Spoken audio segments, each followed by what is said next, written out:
नमस्कार दोस्तों, एक बार फिर से स्वागत है आपका अपने YouTube चैनल पर। दोस्तों, आज का लेक्चर है सैम्पलिंग निदर्शन। ये रिसर्च मेथोडोलॉजी का टॉपिक है और कई सारे टॉपिक उस पर डिस्कस हो चुके हैं। डिस्क्रिप्शन में लिंक दे देंगे, देख लीजिएगा। आज के इस लेक्चर में देखेंगे कि निदर्शन पद्धति क्या होती है, इसका प्रयोग हम शोध करते हैं तो इसका प्रयोग हम किस तरीके से करते हैं, सर्वेक्षण के क्षेत्र में, सामाजिक क्षेत्र में किस प्रकार से इसका प्रयोग किया जाता है। क्योंकि निदर्शन के नाम से ही पता चलता है कि निदर्शन का मतलब होता है सैम्पलिंग, यानी कि हम कुछ चुनी हुई इकाइयों में से ही अध्ययन करते हैं। मान लीजिए हम दैनिक जीवन में भी इसका प्रयोग करते हैं, क्योंकि हम मान लो बाज़ार जाते हैं, हम दाल लाते हैं, कुछ भी लेने जाते हैं, तो हम थोड़ी सी दाल देखकर ही अनुमान लगा लेते हैं कि सभी दाल सही है तो खरीद लेते हैं।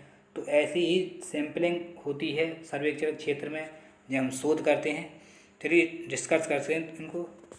इंट्रोडक्शन देखते हैं सबसे पहले इसका क्या है। निदर्शन सामाजिक शोध एवं सर्वेक्षण की आधारशिला होती है। किसी प्रकार का अध्ययन करने से पूर्व शोधकर्ता को यह तय करना होता है कि वह समूह के सभी सदस्यों से संपर्क स्थापित करके तय तथ्यों का संकलन करेगा या उनमें से कुछ सदस्यों को प्रतिनिधित्व के रूप में चुनकर अध्ययन करेगा। यानी कि एक शोधकर्ता होता है, वह यह तय करता है कि वह संपूर्ण समूह का अध्ययन करने लायक है या संपूर्ण समूह में से कुछ चुनी हुई इकाइयों का ही अध्ययन करे। तो ये होती है सैम्पलिंग। इस तरह पता चलता है कि सामाजिक शोध एवं सर्वेक्षण के क्षेत्र में आंकड़े एकत्र किए जा सकते हैं। सैम्पलिंग से आंकड़े एकत्र किए जा सकते हैं। इनमें पहली विधि संगणना विधि है एवं दूसरी विधि निदर्शन विधि है। संगणना विधि का प्रयोग अक्सर भारतवर्ष में 10 वर्ष बाद किया जाता है। प्रति 10 वर्ष बाद किया जाने वाला यह जनगणना विधि के नाम से भी जाना जाता है। इसको जनगणना विधि भी कहते हैं। इसके विपरीत निदर्शन विधि का प्रयोग विभिन्न तरह की अनुसूची को एकत्र करने के लिए किया जाता है। अक्सर सामाजिक शोध एवं सर्वेक्षण के क्षेत्र में निदर्शन विधि का ही प्रयोग किया जाता है। अध्ययन क्षेत्र अत्यंत छोटा है तो संगणना विधि का प्रयोग किया जाता है। अगर अध्ययन क्षेत्र द्वारा बड़ा किसी भी तरह की स्थिति में सूचना एकत्र नहीं की जा सकती। अगर अध्ययन क्षेत्र बड़ा है तो हम संगणना विधि का प्रयोग नहीं करते हैं। इसमें निदर्शन का उपयोग 1920 के उत्तरार्ध से प्रारंभ हुआ है। इसका प्रयोग 1920 के बाद से ही आरंभ हुआ है। इसका अर्थ देखते हैं। निदर्शन का अर्थ सामान्यतः अर्थ में संपूर्ण सामग्री में से चयन की गई कुछ इकाइयों जो संपूर्ण सामग्री का प्रतिनिधित्व करती हों, यानी कि बताती हों, निदर्शन विधि कहलाती है। दैनिक जीवन में भी निदर्शन का उपयोग हमेशा होता है। गांव हो या शहर, सभी जगहों पर निदर्शन विधि का ही प्रयोग होता है। शिक्षित हो या अशिक्षित, यानी कि जो पढ़ा लिखा हो वो भी इसका उपयोग करता है, और जो पढ़ा लिखा नहीं है वो भी इसका उपयोग करता है। हर व्यक्ति इसका उपयोग करता है। जब आप बाज़ार से चावल लाते हैं या गेहूँ लाते हैं, कुछ भी सामान लाते हैं, अन्य कोई वस्तु खरीदने के वक्त थोड़ी सी वस्तु को लेकर देखने पर समस्त वस्तु को एक जैसा मानकर खरीद लेते हैं। मतलब कि जब आप दाल लेने जाते हैं, कुछ सामान लेने जाते हैं, तो आप उसको हाथ में लेकर ही अनुमान लगा सकते हैं, तो आप उसको सभी वस्तु को खरीद सकते हैं। यह थोड़ी सी जो वस्तु होती है वह समस्त का प्रतिनिधित्व करती है। मतलब जो थोड़ी सी वस्तु लेते हैं वह संपूर्ण हमें वस्तु का प्रतिनिधित्व करवाती है, बताती है कि यह सब सही है, अर्थात निदर्शन होती है। इस तरह खाना बनाते वक्त थोड़ा सा चावल बर्तन से निकाल कर देखते हैं कि पका है कि नहीं पका है, कि समस्त चावल पक चुका है।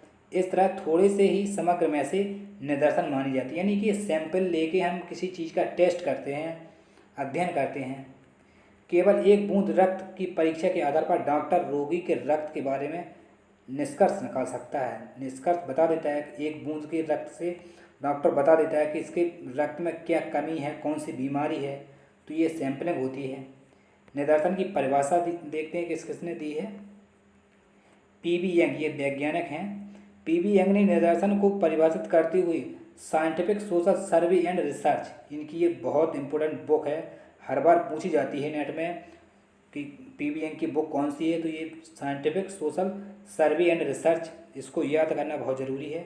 में लिखा है, एक सांख्यिकी निदर्शन का संपूर्ण समूह या योग का लघु या प्रतिनिधित्व अंश है। मतलब लघु मतलब होता है छोटा सा अंश है, जिसे यह निदर्शन कहलाता है।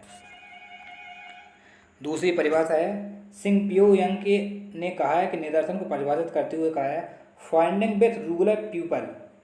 फाइंडिंग विथ रूरल पीपल में लिखा है, एक सांख्यिकी निदर्शन संपूर्ण समूह का प्रतिनिधित्व अंश है। यानी कि एक छोटा सा अंश होता है और संपूर्ण समूह का प्रतिनिधित्व करती है, बताती है किसी चीज़ को। निदर्शन की उपयुक्तता परिभाषाओं के आधार पर यह कहा जा सकता है कि संपूर्ण में से चुनी गई एक अंश या इकाई संपूर्ण का प्रतिनिधित्व करती हैं, अर्थात जिसमें समग्र के सभी लक्षण विद्यमान होते हैं, निदर्शन पद्धति कहलाती है या निदर्शन कहलाती है। ठीक है, अब निदर्शन विधि का अर्थ क्या है ये देखते हैं। संगणना विधि अत्यधिक विधि है। संगणना जो विधि होती है वह अत्यधिक अध्ययन की विधि है, जिसके अंतर्गत समय अथवा क्षेत्र की सभी इकाइयों का अध्ययन कर सूचना संग्रहित की जाती है। इसमें सभी व्यक्ति की इकाइयों का अध्ययन किया जाता है संगणना विधि में। पहले अधिकांश संगणना विधि का ही प्रयोग किया जाता है। पहले जो होता था इसका उसको अध्ययन विधि, तो संगणना विधि का ही प्रयोग किया जाता था। आज भी जिस विषय के बारे में पूर्ण शुद्धता की आवश्यकता होती है वहाँ संगणना विधि का ही प्रयोग किया जाता है। मतलब कि डेटा में पूर्ण शुद्धता हो, हमारा जो डेटा हम कलेक्ट कर रहे हैं, तो वहाँ संगणना विधि का ही प्रयोग किया जाता है। इसका सबसे अधिक उपयुक्त जनगणना, ये दस्तावेज़ जो जनगणना होती है सोसाइटी में लोगों के बीच में, तो वो जनगणना विधि में होती है, तो संगणना विधि का ही प्रयोग किया जाता है, जिसमें प्रत्येक परिवार के पास जाकर के संबंधित सूचना एकत्र करते हैं। लोग जब जाते हैं तो हर एक परिवार में व्यक्ति के पूछते हैं कि तुम्हारे कितने बेटे हैं, कितनी बेटियां हैं, कितनी उम्र है, तो ये संगणना विधि के अंतर्गत आती हैं। संगणना विधि की परिभाषा देखते हैं। संगणना विधि को परिभाषित करते हुए अलेक्जेंडर चैन ने कहा है कि एक जनसंख्या के सभी तत्वों की गणना या प्रत्येक तत्व के संबंध में प्राप्त की गई सूचना के आधार पर गुणों को निर्धारित करने को संगणना विधि कहते हैं। यानी कि जो सभी तत्व होते हैं जनगणना के दौरान प्रत्येक तत्व के संबंध में प्राप्त की गई सूचना पर गुणों के निर्धारण को हम संगणना कहते हैं। संगणना विधि में समस्त इकाई एवं समस्त क्षेत्र का अध्ययन किया जाता है। इसमें सभी इकाई का और सभी क्षेत्र का अध्ययन किया जाता है। यह अत्यधिक छोटी क्षेत्र के लिए उपयुक्त होती है। इसका सीमित क्षेत्र होता है, एक छोटा क्षेत्र होता है, उसी के अंतर्गत ये विधि प्रयोग की जाती है संगणना विधि। शोधकर्ता की शक्ति, समय एवं साधनों की सीमितता के कारण इस प्रकार का अध्ययन संभव नहीं होता है। शोधकर्ता की शक्ति, समय एवं साधनों की असीमितता के कारण इसका प्रयोग अध्ययन संभव नहीं होता है, अतः इसका प्रयोग दिन प्रतिदिन कम होता ही चला जा रहा है। विशेषकर सामाजिक शोध के क्षेत्र में तो इसका प्रयोग ना के बराबर होता है। संगणना विधि की उपयोगिता कितनी है, महत्वपूर्ण है, ये जानना बहुत ज़रूरी है।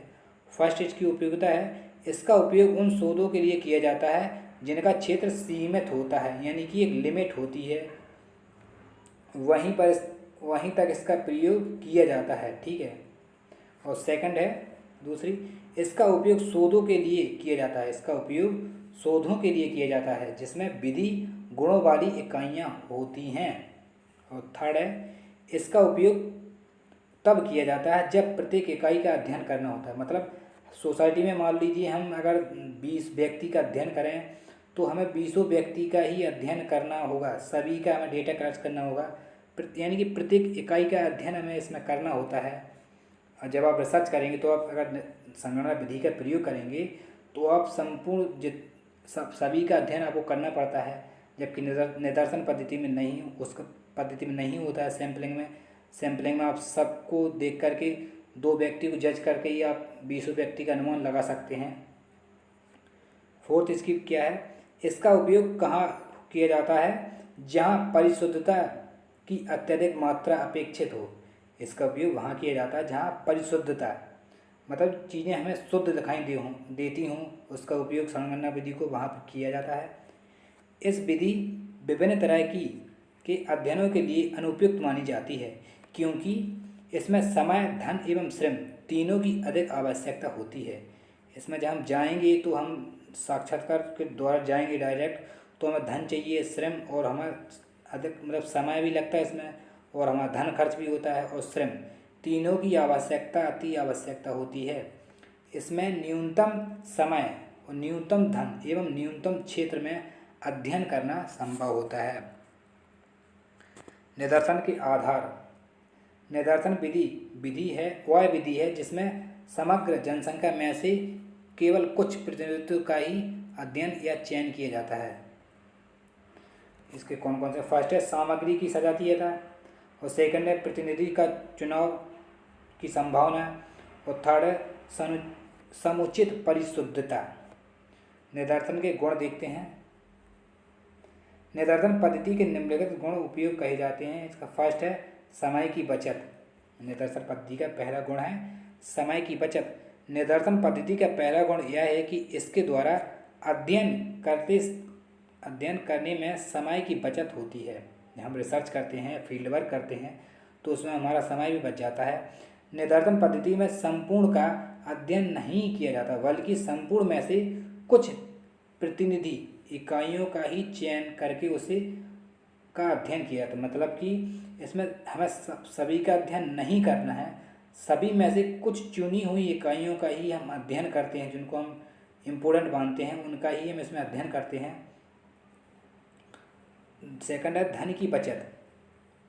इस पद्धति के द्वारा कुछ ही इकाइयों का अध्ययन किया जाता है, ठीक है, इसलिए उन पर किया गया खर्च अधिक नहीं होता है। जबकि जब इकाई की संख्या सीमित होती है, लिमिट होती है किसी चीज़ की, या छोटी होती है, तो उससे संबंधित खर्च जैसे डाक व्यय, साक्षात्कार के लिए उपयोग की जाने वाली या खर्च को संपूर्ण स्टेशनरी आदि का व्यय कम होता है, क्योंकि हम साक्षात्कार ले लेते हैं और डाक द्वारा भी व्यय कर देते हैं। थर्ड देखते हैं इसकी श्रम की बचत, यानी कि मेहनत की बचत। इस पद्धति में श्रम की बचत होती है। अगर संपूर्ण का अध्ययन करना हो तो इसके लिए अधिक शोधकर्ता की आवश्यकता होती है, अतः श्रम अधिक लगता है। इस तरह कहा जा सकता है कि श्रम की प्रदर्शित पद्धति का एक गुण है। इसमें निदर्शन फोर्थ देखते हैं गहन अध्ययन। किसी भी गहन अध्ययन के लिए यह आवश्यक होता है कि अध्ययन क्षेत्र छोटा या सीमित हो। यदि अध्ययन क्षेत्र बड़ा है, अगर अध्ययन क्षेत्र हमारा बहुत ज़्यादा बड़ा है, तो अत्यधिक इकाइयों का सूक्ष्म एवं गहन अध्ययन नहीं किया जा सकता। मतलब जब आप रिसर्च करेंगे, अगर आप अपना टॉपिक से रिलेटेड अगर आप अपना अध्ययन क्षेत्र बड़ा ले लेंगे, तो आपको उतनी जानकारी क्लियर नहीं होगी। शोध का मतलब ये नहीं है कि आप पूरा का पूरा इंडिया का इंडिया ले लें, ज़रूरी नहीं है। आप एक टेरिटरी एरिया ले सकते हैं, मतलब छोटे में से आप अच्छे परिणाम निकाल लें। शोध का मतलब यही होता है, जरूर नहीं है कि पूरा इंडिया ले लें, उस पर रिसर्च करना। नहीं, आप अपना क्षेत्र ले सकते हैं, उस क्षेत्र में विशेषज्ञता हासिल होनी चाहिए, आपको हर चीज़ पता होनी चाहिए। तो शोध का मतलब यही है कि छोटी सी इकाई का गहन अध्ययन बहुत ज़रूरी होता है। तो अत्यधिक इकाइयों का सूक्ष्म अध्ययन की नहीं किया जा सकता, ठीक है। संपूर्ण का अध्ययन करने में केवल मोटे मोटे बिंदुओं का ही अध्ययन किया जाता है। अगर हम ज़्यादा क्षेत्र बड़ा ले लेंगे तो हम सिर्फ मोटे मोटे तौर पर ही डेटा कलेक्ट कर सकते हैं, लेकिन निदर्शन विधि में कम इकाइयों का अध्ययन किया जाता है। इसमें लिमिट होती है, इसलिए इसका सूक्ष्म अध्ययन कर पाना संभव हो पाता है, इसलिए हम इसका अध्ययन कर सकते हैं। और पाँचवीं देखते हैं परिणाम की शुद्धता, जो रिजल्ट हमें मिलते हैं और कितने शुद्ध होते हैं। इस पद्धति के अंतर्गत शोध का अध्ययन कुछ निश्चित इकाइयों पर केंद्रित होता है, यानी कि कुछ हमारे जो पॉइंट होते हैं उन पर हमारा ध्यान केंद्रित होता है। उनके संबंधों में गहन अध्ययन करके यथार्थ निष्कर्ष को निकाल सकते हैं। यानी कि आप जब रिसर्च करते हैं तो आप कुछ पॉइंट आप नोट करते हैं, कुछ करते हैं, तो आप उनके परिणाम को अच्छे से निकाल सकते हैं। यदि निर्देशकों का चयन ठीक से किया जाता है तो उसके आधार पर होने वाले अध्ययनों एवं निष्कर्ष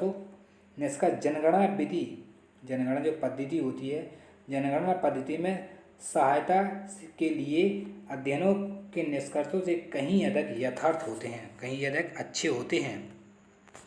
छठा है तथ्यों की पुनर्वीक्षा। जो हम डेटा कलेक्ट करते हैं उनकी किस प्रकार से हम जांचते हैं उनको,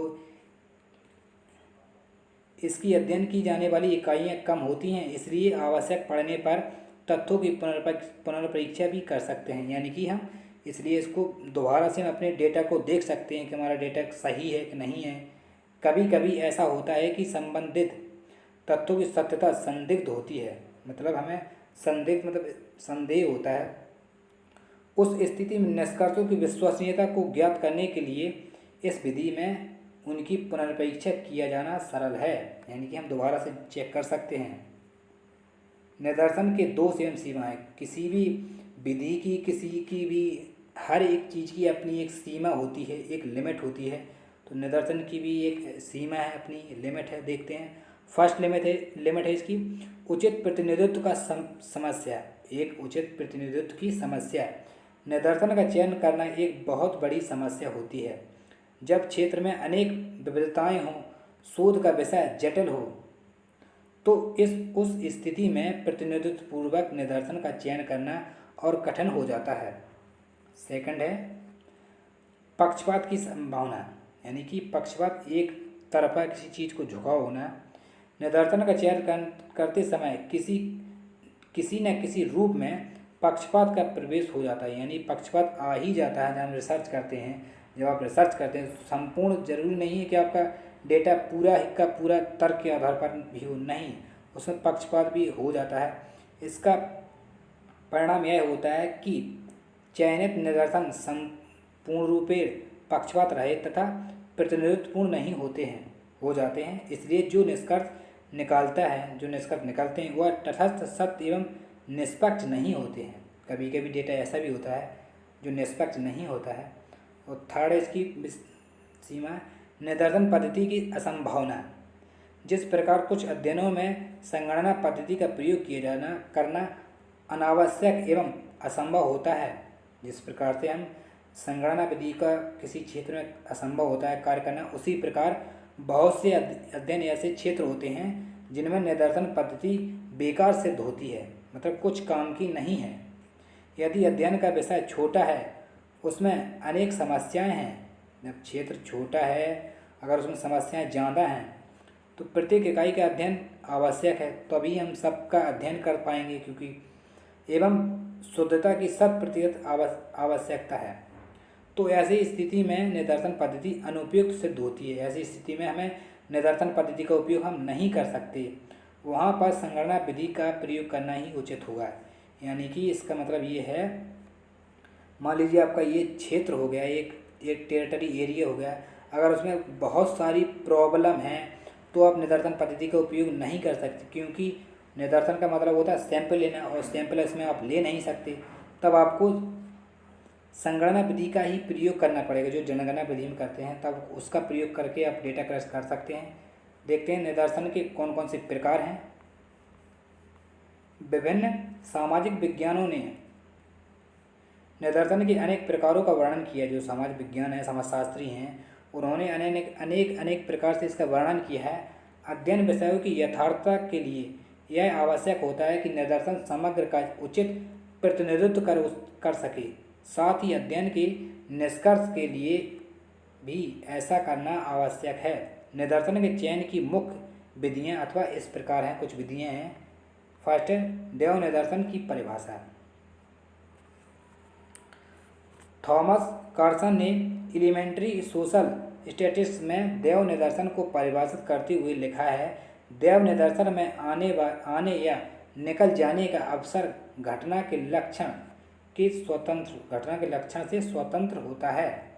और दूसरी परिभाषा है पैटर्न ने देव निदर्शन को परिभाषित करते हुए सर्वे पूल्स एंड सैंपल में लिखा है कि देव निदर्शन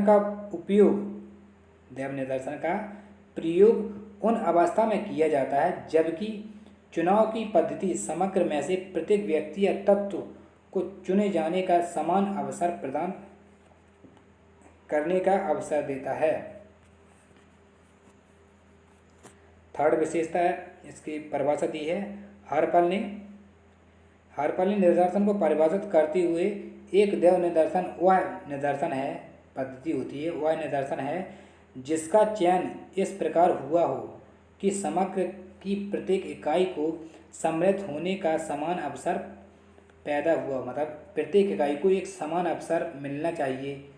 तो उपरोक्त परिभाषा के आधार पर कहा जा सकता है कि इस पद्धति में समग्र की प्रत्येक इकाई ने निदर्शन के रूप में चुने जाने के लिए स्वतंत्र होते हैं। प्रत्येक को चुने जाने का समान अवसर प्रदान किया जाता है, इसमें सभी को समान अवसर मिलता है। देव निदर्शन चुनने की प्रणालियों, देव निदर्शन चुनने की गई विधियां होती हैं, मतलब निदर्शन की कई विधियां होती हैं जिनके द्वारा हम चुनते हैं। फर्स्ट इसकी विधि है लॉटरी प्रणाली, सेकंड है कार्ड या टिकट प्रणाली, थर्ड है नियमित अंकलन प्रणाली, फोर्थ है नियमित अंकलन प्रणाली, फोर्थ है टिप्पे प्रणाली, और फिफ्थ है टिप्पे प्रणाली, और सिक्स्थ है ग्रिड प्रणाली यानी ग्रिड प्रणाली। देव निदर्शन एवं उद्देश्यपूर्ण में अंतर, देव निदर्शन एवं उद्देश्यपूर्वक में क्या अंतर है, क्या डिफरेंस है। देव निदर्शन एवं उद्देश्यपूर्वक निदर्शन में कुछ अंतर पाए जाते हैं जो इस प्रकार हैं। फर्स्ट अंतर है इसका, देव निदर्शन एवं उद्देश्यपूर्ण निदर्शन में पहला अंतर यह है कि देव निदर्शन में इकाइयाँ देव के आधार पर चुने जाते हैं, यानी कि देव के आधार पर हम चुनते हैं। इसके विपरीत उद्देश्यपूर्ण निदर्शन में इकाइयों का चयन स्वेच्छापूर्वक जानबूझकर किया जाता है। इसमें उद्देश्यपूर्वक निदर्शन में हम स्वेच्छापूर्वक और जानबूझकर इसका उपयोग किया जाता है। और दूसरी अंतर है देव निदर्शन में एवं उद्देश्यपूर्ण निदर्शन में दूसरा अंतर यह है कि देव निदर्शन प्रणाली प्राय सभी छात्रों में उपयुक्त है। इसी कारण इस विधि को आजकल अधिक लोकप्रिय प्राप्त हो रही है, लोकप्रियता इसको अधिक प्राप्त हो रही है, किसको, देव निदर्शन पद्धति को। इसके विपरीत उद्देश्यपूर्ण निदर्शन ऐसे सौदों के लिए उपयुक्त होती है जहां समग्र में लगभग एक ही प्रकार की इकाई हो, सभी में से एक ही प्रकार की इकाई हो, एवं कुछ इकाइयाँ इतनी महत्वपूर्ण होती हैं कि उनको निदर्शन में शामिल करना आवश्यक हो जाता है। इसकी थर्ड देखते हैं डिफरेंस। देव निदर्शन एवं उद्देश्यपूर्ण निदर्शन में तीसरा अंतर यह है कि देव निदर्शन प्रणाली में पक्षपात की संभावना नहीं रहती। देव निदर्शन में पक्षपात की संभावना नहीं रहती, अर्थात यह पक्षपात रहित होती है, इसमें पक्षपात का कोई लेना देना नहीं है। इसके विपरीत उद्देश्यपूर्वक निदर्शन में पक्षपात की पूर्ण संभावना रहती है, इसमें पक्षपात आ सकता है लेकिन देव निदर्शन में पक्षपात नहीं आता है। अंतर ये है, अर्थात यह पक्षपात रहित नहीं होती है। जो उद्देश्यपूर्ण निदर्शन पद्धति होती है वह पक्षपात रहित नहीं होती है। तो आई होप आपको ये वीडियो पसंद आया होगा, और नेक्स्ट वीडियो में हम लेकर आएंगे आंकड़ों का संकलन, डेटा कलेक्शन। तो अगर आज का वीडियो अच्छा लगे, देव निदर्शन आपको पता पड़ गया हो कि क्या विधि है, किस प्रकार से हम इसका, जब हम रिसर्च करते हैं तो हम इसका प्रयोग किस प्रकार से करते हैं, डेटा कलेक्ट करने के लिए एक इसका क्षेत्र चुनते हैं और क्षेत्र में से कुछ चुनी हुई इकाइयों का ही हम प्रतिनिधित्व करते हैं। मतलब कि अगर हमें 100 व्यक्ति के ऊपर अध्ययन करना है तो हम 10 व्यक्ति को जज करके ही बाकी सारे व्यक्तियों को हम बता देते हैं कि व्यक्ति का स्वभाव कैसा है, सोसाइटी में क्या हो रहा है, क्या नहीं हो रहा है। तो ये है देव निदर्शन पद्धति। आई होप आपको समझ में आ गया होगा। मिलते हैं नेक्स्ट वीडियो में। तो वीडियो अगर अच्छा लगे तो लाइक करें, सब्सक्राइब करें और दोस्तों के साथ शेयर करें। Thank you for watching. जियो दिल से।